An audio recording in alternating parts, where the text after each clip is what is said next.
Assalamualaikum warahmatullahi wabarakatuh.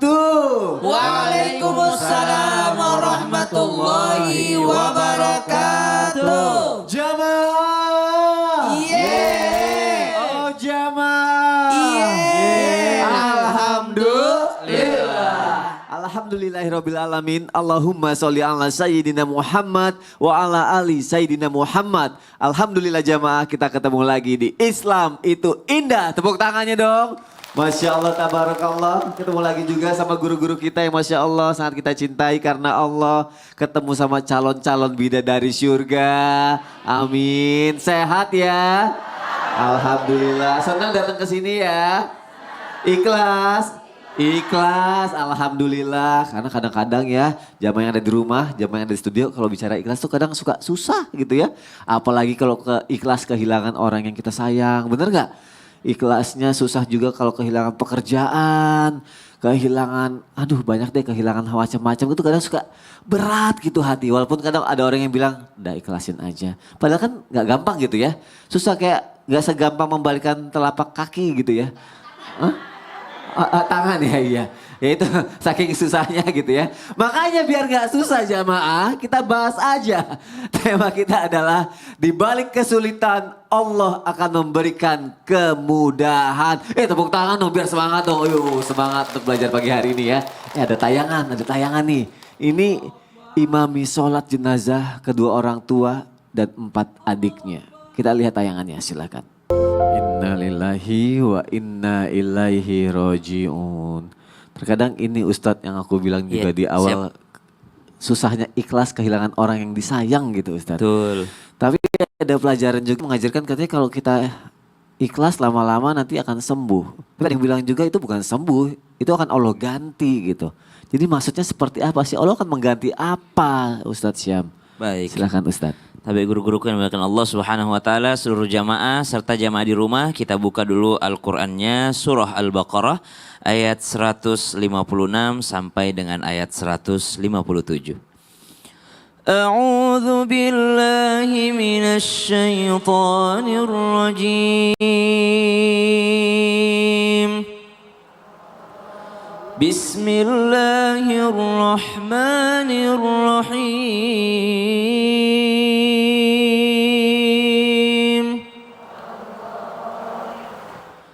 الذين إذا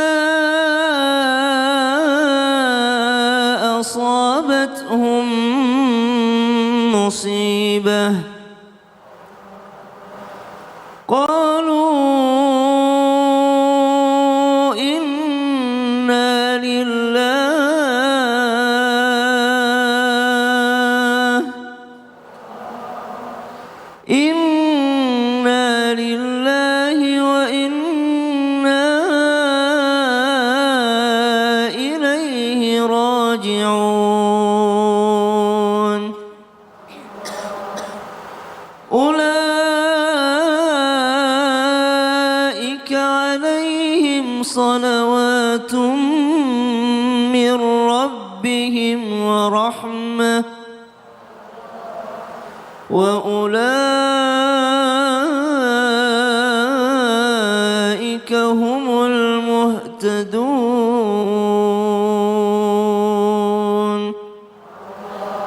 Allahumma arhamna bil Quran. Semoga kita mendapatkan ketenangan dan juga keridhaan Allah Subhanahu wa taala melalui bacaan-bacaan Al-Quran.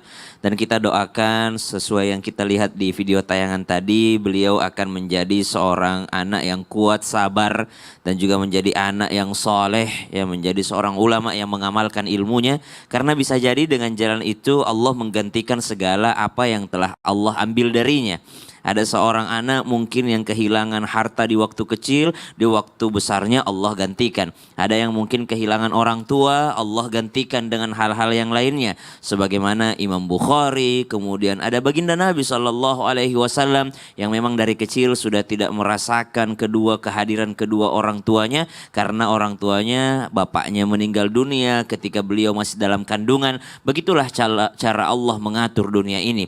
Nabi SAW bersabda, tidaklah seorang hamba menerima ataupun tertimpa musibah lalu ia membaca inna lillahi wa inna ilaihi raji'un. Kemudian ia pun menyambungnya, Allahumma ajirni fi musibati. Dalam bacaan yang lain, Allahumma ajurni fi musibati wa akhlif li khairam minha. Sesungguhnya kita ini atau semua ini adalah dari Allah ataupun milik Allah. Dan semuanya akan kembali kepada Allah subhanahu wa ta'ala. Allahumma ajirni fi musibati. Ya Allah, selamatkanlah aku dari musibahku. Ataupun bisa dikatakan, ya Allah, jadikanlah musibahku ini bernilai pahala bagiku, dan berikanlah wakhluf li khairam minha atau wa akhlif li khairam minha, berikan aku ganti yang jauh lebih baik daripada apa yang engkau ambil.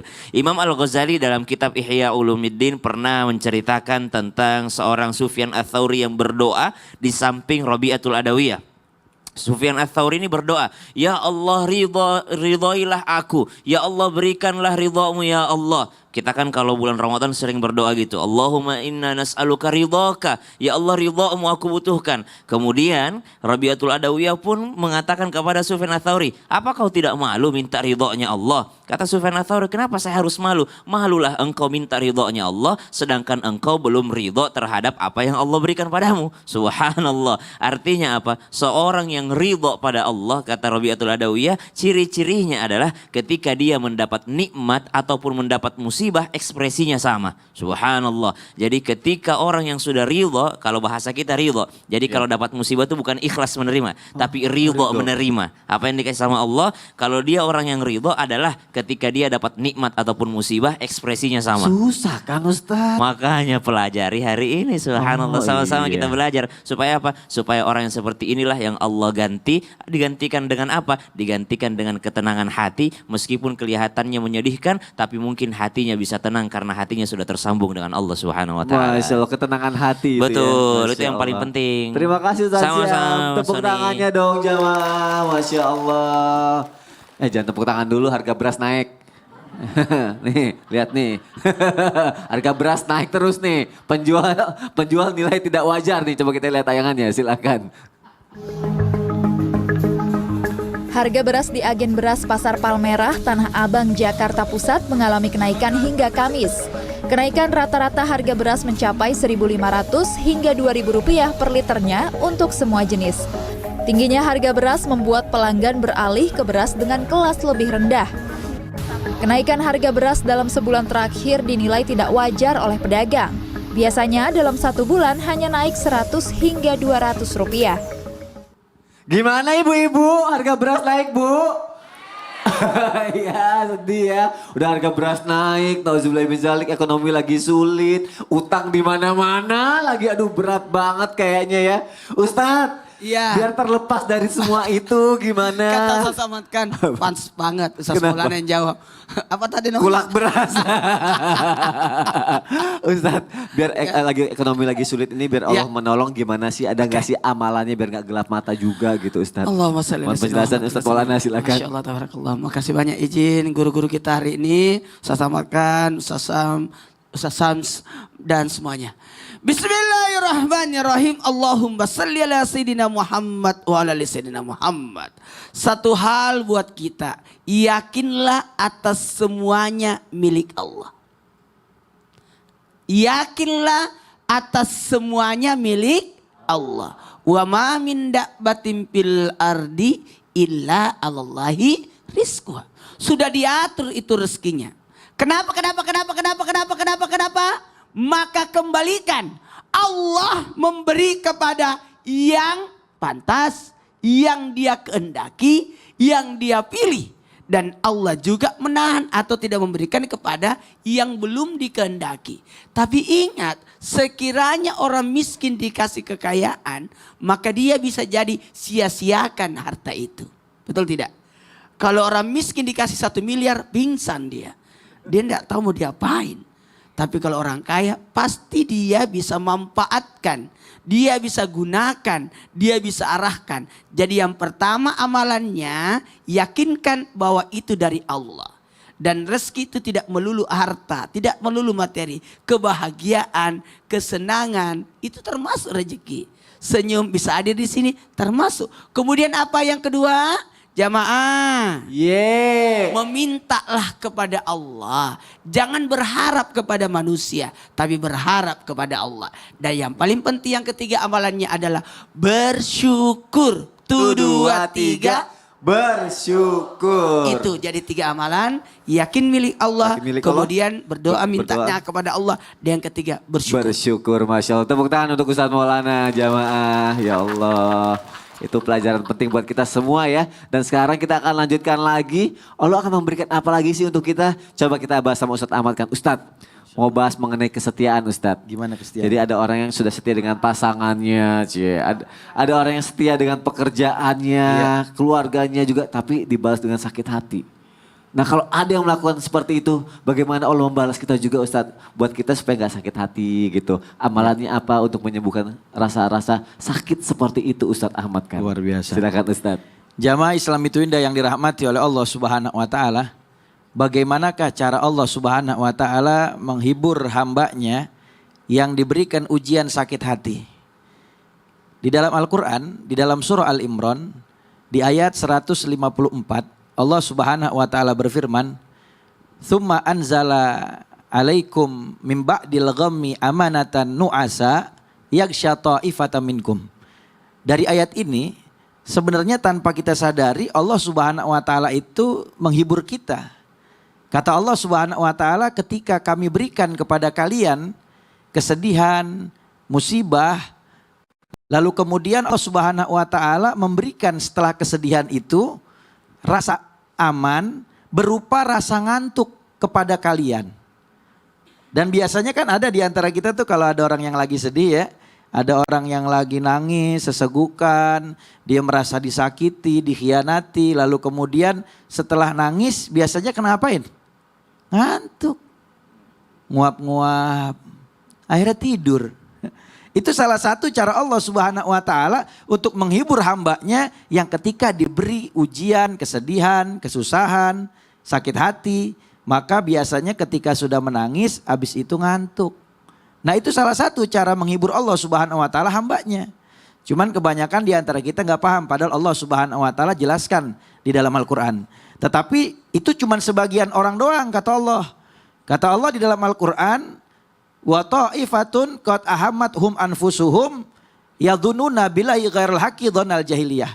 Tetapi sebagian dari mereka Allah enggak hibur dengan rasa aman, dengan rasa tenang, berupa rasa ngantuk yang Allah berikan setelah kesedihan yang melanda orang tersebut, tetapi justru sebagian mereka itu mencemaskan diri mereka karena mereka berburuk sangka kepada Allah Subhanahu wa taala dengan sangka buruknya orang-orang jahiliyah dulu. Oh, Allah enggak adil sama saya. Kenapa saya harus begini? Kenapa enggak begitu? Nah, ini orang-orang yang seperti ini mereka buruk sangka dengan apa yang ditetapkan oleh Allah Subhanahu wa taala. Tetapi itu cara yang pertama tuh. Biasanya orang kalau sedih, habis nangis, ngantuk. Itu cara yang pertama. Apalagi cara Allah Subhanahu wa taala menghibur hambanya yang diuji dengan kesedihan. Kata ulama, birahmatihi wa bihidayatihi wa nasrihi wa tu'maninatul qalb. Yang kedua dengan rahmat kasih sayang Allah Subhanahu wa taala. Apa rahmatnya Allah? Kesedihan. Karena kesedihan itu bentuk rahmat kasih sayang Allah Subhanahu wa taala terhadap hambanya, dan itu juga hiburan dari Allah Subhanahu wa taala. Apa maksudnya? Di dalam satu hadis Nabi mengatakan ketika Allah Subhanahu wa taala melihat hambanya berbuat kesalahan dan dosa, lalu kemudian Allah ingin menghapusnya, maka Allah Subhanahu wa taala berikan dia kesedihan, Allah berikan sakit hati sehingga ketika itu terhapuslah dosanya. Yang ketiga Allah berikan pertolongan. Yang keempat Allah berikan petunjuk. Yang kelima Allah berikan ketenangan hati. Maka ini cara Allah Subhanahu wa taala menghibur hambanya ketika dia diberikan kesedihan ataupun sakit hati. Lalu kemudian amalan apa yang harus kita lakukan untuk bisa menyembuhkan sakit hati? Yang paling efektif adalah memaafkan kesalahan orang yang telah menyakiti kita. Itu yang paling penting. Karena percuma. Di situ harus ikhlasnya ya. Kita kasih amalan sebanyak apapun kalau pertamanya dia nggak bebasin hatinya dia dari memaafkan kesalahan orang itu susah. Oke. Kenapa? Kata Allah Subhanahu wa taala wal kadhiminal ghaidha wal afina 'anin nas wallahu yuhibbul muhsinin. Orang-orang yang mampu meredam amarahnya, memaafkan kesalahan orang lain, maka mereka adalah orang-orang yang dicintai oleh Allah Subhanahu wa taala. Allah cinta kepada orang yang berbuat baik. Masya Allah, berarti nanti kalau kita sudah memaafkan Allah akan ganti dengan kebahagiaan. Kebahagiaan. Terima kasih Ustaz Luar biasa. Ahmad kan. Sama-sama. Tepuk tangannya jamaah, Masya Allah. Semoga nggak ada lagi kesedihan, semoga semuanya baik-baik aja, lancar segala usahanya ya. Apalagi untuk wanita nih, kita bahas sekarang ya mengenai wanita, khususnya wanita yang mau menikah. Kadang-kadang kan ketika kita punya impian tuh udah bahagia banget, seneng banget ya. Tapi tiba-tiba ternyata rencana tidak berjalan sesuai apa yang kita inginkan, berantakan semuanya. Nggak jadi nikah. Wah, itu bagaimana nih Allah menyembuhkan kesedihan kita dan mengganti mimpi-mimpi kita. Gimana caranya? Setelah yang satu ini, jangan kemana-mana. Tetap di Islam itu indah. Jamaah, oh jamaah. Alhamdulillah.